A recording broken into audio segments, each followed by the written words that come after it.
Right. Today, kiddos, we're going to do more Dr. Seuss. I think this is going to be fun because I think you guys really like Cat in the Hat. So this book is called "And to Think That I Saw It on Mulberry Street." Okay. When I leave home to walk to school, Dad always says to me, "Marco, keep your eyelids up and see what you can see." But when I tell him where I've been and what I think I've seen, he looks at me and sternly says, "Your eyesight's much too keen." Stop telling such outlandish tales.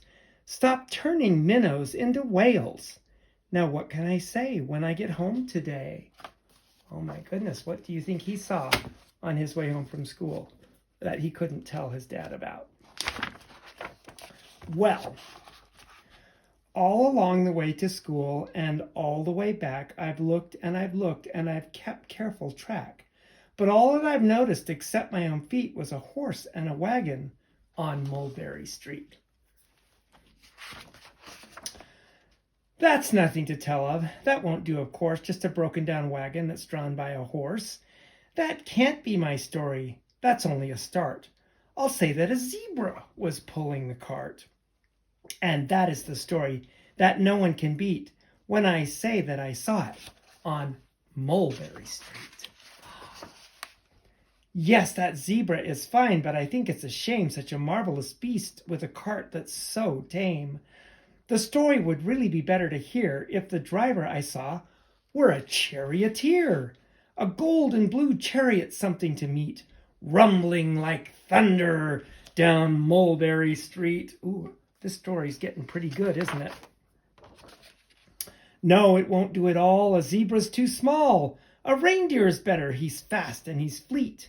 And he'd look mighty smart on old Mulberry Street.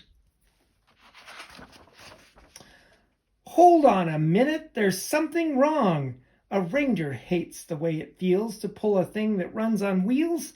He'd be much happier instead if he could pull a fancy sled.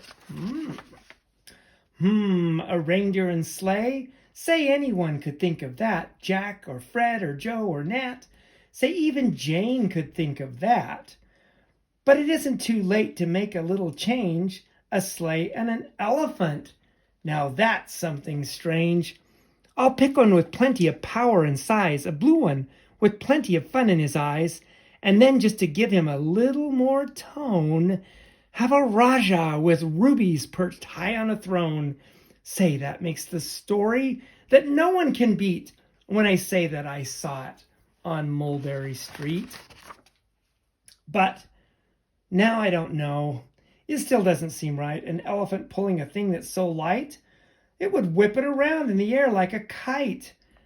But he'd look simply grand with a great big brass band.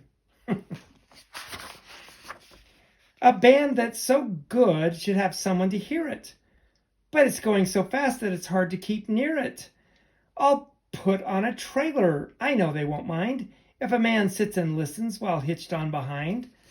But now, is it fair? Is it fair what I've done? I'll bet those wagons weigh more than a ton. That's really too heavy a load for my beast. I'll give him some helpers. At least two, at least.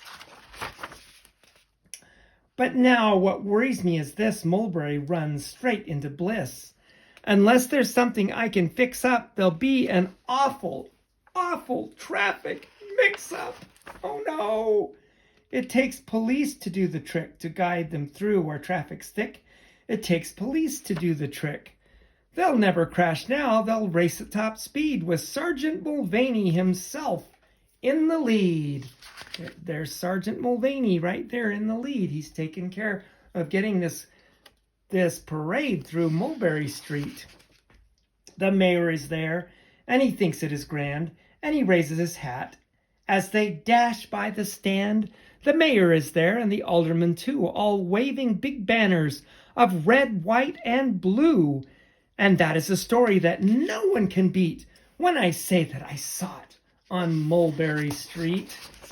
Oh, with a roar of its motor, an airplane appears and dumps out confetti while Everyone cheers. And that makes a story that's really not bad, but it still could be better. Suppose that I add a Chinese man who eats with sticks, a big magician doing tricks, a 10-foot beard that needs a comb. No time for more. I'm almost home. I swing around the corner and dash through the gate and ran up the steps, and I felt really great, for I had a story that no one could beat, and to think that I saw it on Mulberry Street. But Dad said quite calmly, just drop your stool and tell me the sights on the way home from school. There was so much to tell, I just couldn't begin. Dad looked at me sharply and pulled at his chin. He frowned at me sternly from there on his seat. Was there nothing to look at, no people to greet? Did nothing excite you or make your heart beat?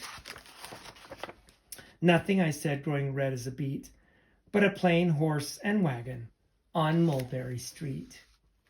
The end. Well, I like the other story much better than just a plain horse and wagon. Didn't you? Love you guys.